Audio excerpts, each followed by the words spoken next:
Përshëndetje zonja dhe zotrinj, ky është edicioni qendror, këtu në ekranin e kanalit 7, ndër të tjera do të ndiqni. Arrestohen persona që sulmuan me molotov efektivët e policisë me styre adoleshent. Ministra e Brendshme i kërkon gjykatës të mos i lirojë nga qelia.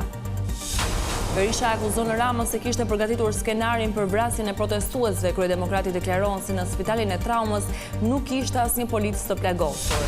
Bashkimi Evropian kërkon thellimin e reformave nga Shqipëria. Ambasadori Gonzato thotë se harmonizimi i ligjeve me Unionin duhet të zbatohet në praktikë. Gjykimi ish numri 2 të qeverisë për dosjen Buka. Arben Ahmetaj që ndodhet në Arati akuzohet për shpërdorim detyre lidhur me privatizimin e një fabrike.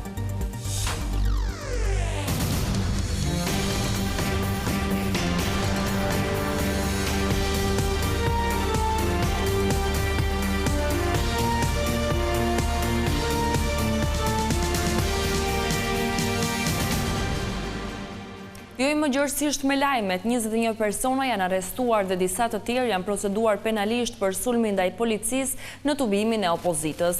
Protestuesit e ndalur, një pjesë të cilëve adoleshent hodhën gur e molotov ndaj efektivëve duke lënë të plagosur 19 prej tyre.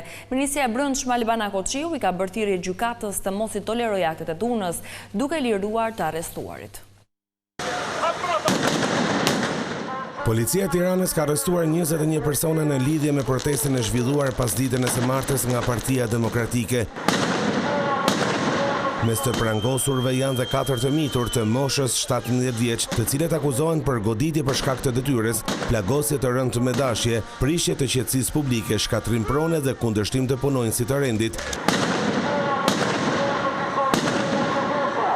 Përfshirja të miturve në akte të dhunshme gjatë protestës, sipas ministres së Brendshme Albana Koçiu, bëhet me qëllim nga opozita që autoret e vërtet sipas saj të mos ndiqen penalisht. Përpjekja e dështuar për të ardhur në pushtet, duke goditur punonjësit e rendit, duke djegur institucionet e për më tepër duke përdorur të miturit për të hedhur molotov apo sende të forta mbi punonjësit e policisë, që të mos ndiqen penalisht autorët e vërtet, është një akt i turpshëm dhe i dënueshëm.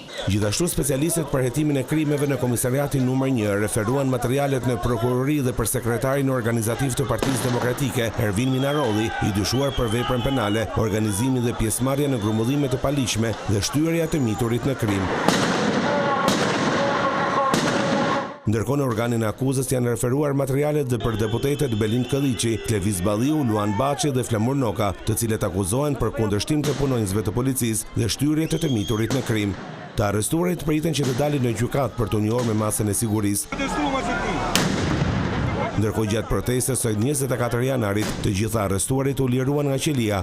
Ministri Albana Koçiu i ka bërë thirrje institucioneve të drejtësisë që autorët e akteve të dhunës të mos tolerohen nga ligji, por të përballen me pasojat. Personat përgjegjës duhet të kuptojnë se nuk kanë asnjë mburoj politike mbi kokën e tyre. Kush tenton të vras policin, kush tenton të djeg institucionet, nuk merr as çmimin si terroristi më i mirë, as mirënjohjen e partisë tij, por shkon në burg dhe merr dëshkimin e parashikuar nga ligji. Menjëherë pas përfundimit të fjalimit të Sali Berishës, protestuesit kanë hedhur lëndë djegëse të llojit molotov, mjete piroteknike dhe sende të forta në drejtim të efektiveve të policisë dhe godinës së kryeministrisë dhe parlamentit. Si pasojë e dhunës, 19 punonjës policie kanë mbetur të dëmtuar nga goditjet me sende të forta dhe molotov.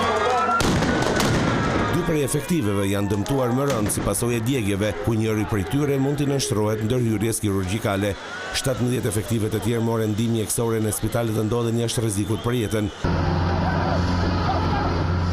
I dëmtuar mbeti dhe deputeti i Partisë Demokratike Bledion Allbati, i cili gjithashtu mori ndihmën mjekësore në spitalin e traumës.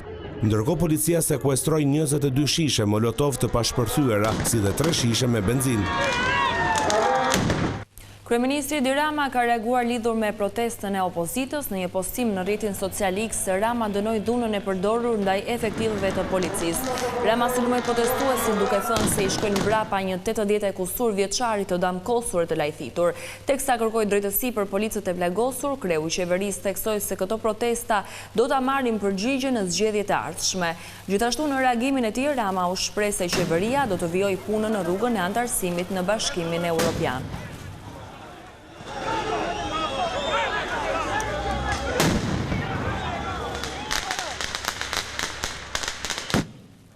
Sali Berisha akuzoi këto të mërkur Edi Ramën se sipas tij kishte përgatitur skenarin e ekzekutimit të protestuesve në bulevard. Sali Berisha deklaroi para gazetarëve se në spitalin e Tramos nuk ishte asnjë polic të plagosur, ndërsa fajsoi uniformat blu për dhunën mbi qytetarët. Kryetari i Partisë Demokratike Sali Berisha akuzoi forcat e policisë se ushtruan dhunë mbi protestuesit një ditë më parë. Në një konferencë me gazetarët, Berisha foli për skenar dhune nga ana e policisë, duke deklaruar se protestuesit u qelluan me plumba gome e kundër tyre u përdor gazi lotësjellës e mjete piroteknike. Të tmerruar nga urtia dhe qëndrueshmëria e protestuesve, Edi Rama kishte përgatitur skenarin e gjakderdhjes, kishte përgatitur ekzekutimin e protestuesve paqësor në shesh. Kryetari i Partisë Demokratike pretendon se gjatë protestës nuk ka pasur të lënduar në radhët e forcave të policisë. Mram, unë kam shkuar vetë tek spitali i Traumës. Personeli mjekësor më njoftoi se aty kishin shkuar 5 policë i kishin dërguar pas një problem. Dhe ata kishin asnjë lloj shqetësimi, nuk ishin as regjistruar, po ishin kthyer siç kishin ardhur. E vërtet atje, nuk kishte asnjë polic të plagosur, e gjithçka skenar. Berisha ju kundërpërgjigje dhe akuzave të kryeministrit Edi Rama për dhunën e ushtruar nga protestuesit. Jeni të pashpres, kjo është përgjigja ime ndaj tyre. Jeni të pashpres. Largoni sa më shpejt i dorëheqjen. Kryetari i Partisë Demokratike Sali Berisha ndërkaq u bëri apel qytetarëve të bashkohen protestës së opozitës në datën 20 shkurt kundër kryeministrit Edi Rama.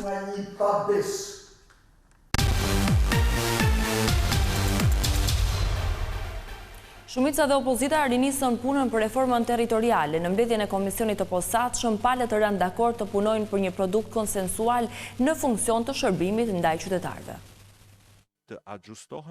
Pas një muaj bojkot, Antarësia Demokrate ju rikthye punës së Komisionit të Posaçëm të Reformës Territoriale. Tashmë prezent në mbledhje ishte bashkëkryetari Luciano Boçi, i cili vuri theksin tek dakordësia si kusht për të vijuar bisedimet për reformën.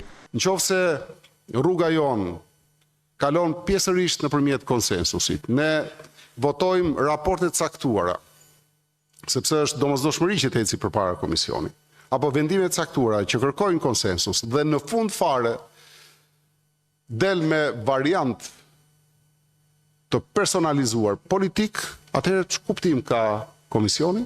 Ky qëndrimi së djathtëve u mbështet nga mazhoranca. Bashkëkryetari nga Partia Socialiste Arbian Mazniku u shpreh se të majtët kanë treguar vullnet dhe kërkojnë një reformë të përbashkët. Prova të dhëna nga majorancës në raport me këtë komision të mirëbesimit për një proces tillë, duke filluar që nga kërkesa për bashkëkryesin, te kërkesa për ndarjen në mënyrë të barabartë të anëtarëve të komisionit. Gjatë mbledhjes opozita nuk harroi të komentonte dhe reformën e vitit 2015, që sipas saj ishte e dështuar, por mazhoranca mendon të kundërtën. Dështoi kjo reformë territoriale sepse atë çfarë pati kauz për t'i ofruar shërbimin, fakt që në kryeterës, pra që në 2014 pati një bojkot nga opozita. Por rezervoj të drejtën për të thënë që komenti i kolegut Mziu është një qëndrim i tyre përsa i përket suksesit reformës 2015. Mbledhja e radhës do zhvillohet ditën e hënë, ndërsa gjatë takimit, palët pranuan se gjatë muajit shkurt dhe mars do të ketë një volum të madh pune, në mënyrë që të kapet afati i muajit korrik. Teksa qeveria i ka përqendruar energji tek harmonizimi i legjislacionit me Bashkimin Evropian, ambasadori Silvio Gonzato ka kërkuar që ai të zbatohet edhe në praktik. Diplomati ka theksuar se Shqipëria duhet të rrisë transparencën dhe llogaridhënien me qëllim që të bëhet pjesë e Unionit. Legjislacioni shqiptar nuk duhet të harmonizohet me atë të Bashkimit Evropian vetëm në letër, por të zbatohet në terren. Ky ishte mesazhi i ambasadorit Silvio Gonzato, i cili theksoi se përkujdesja sociale është ai sektor në të cilin reformat prekin më së tepërmi qytetarët. Duhet të ketë një harmonizim të legjislacionit shqiptar me atë të Bashkimit Evropian. Duhet të ketë një rishikim të ligjit për përkujdesin sociale për të parë se çfarë funksionon dhe çfarë jo. Duhet të përqendrohemi tek zbatimi. Harmonizimi i legjislacionit me atë të BE-s është i rëndësishëm, por nuk mjafton pa zbatim. Duhet të ketë zbatim efektiv që kërkon buxhet, burime të duhura njerëzore dhe sisteme të forta të përkujdesjes. Në tryezën për shërbimin social, Gonzato foli dhe për shifrat e parave të dhëna nga Unioni, në mënyrë që vendi ynë të luftojë varfërinë. Po investojmë më shumë se 100 milion euro përmes projekteve të BE-s për gjithë përfshirjen dhe punësimin social. Këto plotësohen edhe nga plani i rritjes i BE-s, nga i cili Shqipëria ka marrë 100 milion euro për të mbështetur zhvillimin e kapitalit njerëzor. Kemi mbështetur 41 bashki për të krijuar planet e tyre vendore sociale me qëllim që të hartojnë reagimet e duhura për nevojat që kanë analizuar. Kryeministri Edi Rama nënvizoi se shërbimet janë përmirësuar, por gjithashtu pranoi se ka ende për të bërë. Përgjegjësia vendimtare e këtij procesi ka qenë shtrirja e shërbimeve në nivelin vendor dhe përfshirja e pushtetit vendor në mënyrë aktive, gjë që është në hapat e parë për hir vërtetës, sepse që sot Shqipëria të kujdeset në mënyrë të posaçme për 65.000 individ është diçka shumë domethënëse. Dhe nuk janë 65.000 individ të cilët i prek një sistem financimi, por janë 65.000 individ të cilët i prek një sistem i organizuar. Teksa pranoi se fondet e dhëna nga Unioni janë inkurajuese. Rama theksoi rëndësinë e bashkëpunimit mes pushtetit vendor dhe qeverisë qendrore, në mënyrë që të çohet përpara procesi shumë kërkuar dhe nga partnerët ndërkombëtar.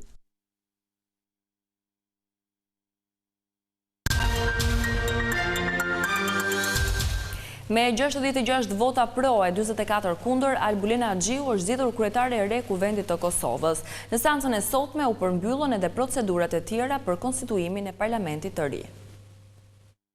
Me këtë rast, pra me zgjedhjen e nënkryetarëve të Kuvendit, Kuvendi i Republikës së Kosovës konsiderohet i konstituuar, prandaj urimit të gjithëve.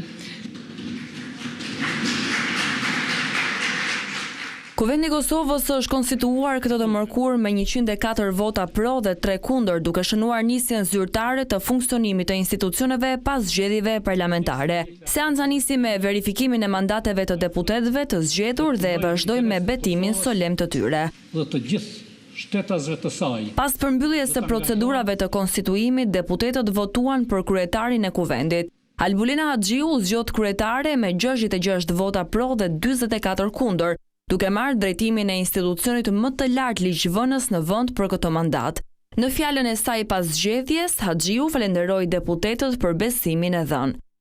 Më lejoni së pari që ju falenderoj për besimin e dhënë në udhëheqjen e legislaturës së 10 të Kuvendit të Republikës së Kosovës. Sot e marr këtë detyrë me vedije të plotë për peshën kushtetuese që ajo mbart dhe me respekt të thellë për vullnetin e qytetarëve që na kanë sjellë këtu. Dhe këtë besim do ta nderoj me punë të përditshme, me transparencë, por po ashtu edhe me përkushtim të plotë. Në vijim të seancës u votuan edhe 5 kryetarit e Kuvendit, të cilët u zgjodhen me shumicë votash, duke kompletuar kështu kryesinë dhe strukturën drejtuese të parlamentit.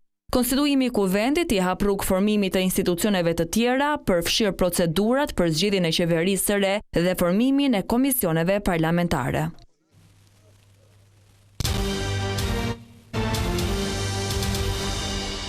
Shtetet e Bashkuara të Amerikës konfirmojnë vendosmërim për të luftuar krimin e organizuar ndërkombëtar në bashkëpunim edhe me Shqipërinë.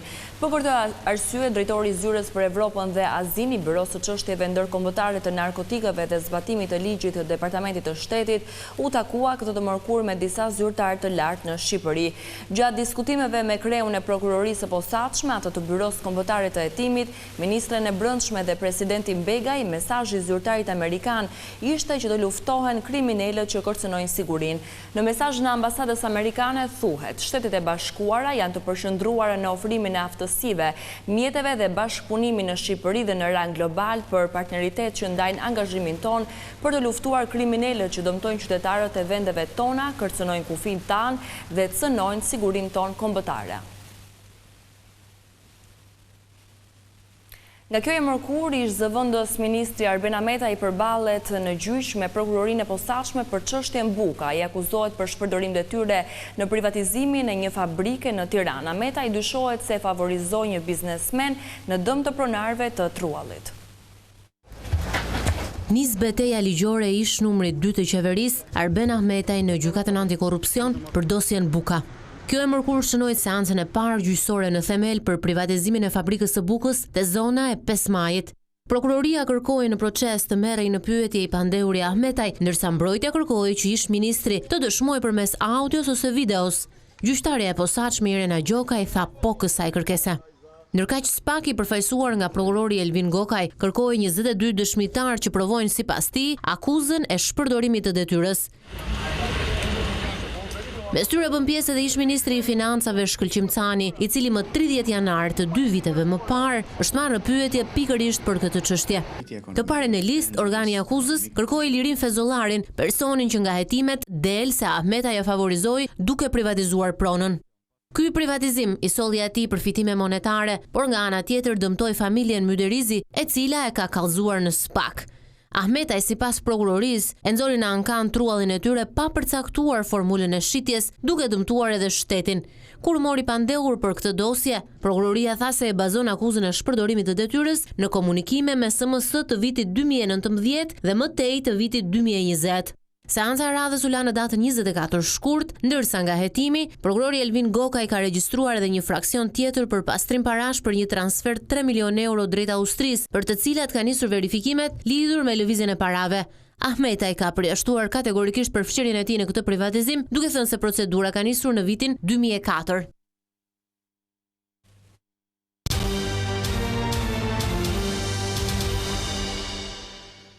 Një sulm në një shkollë të mesme ku humbën jetën 10 persona tronditi Kanadan. Sipas policisë, mes viktimave është edhe autorja e krimit, motivet e të cilit janë ende të paqarta. Një ngjarje e rëndë ka ndodhur në Kanada.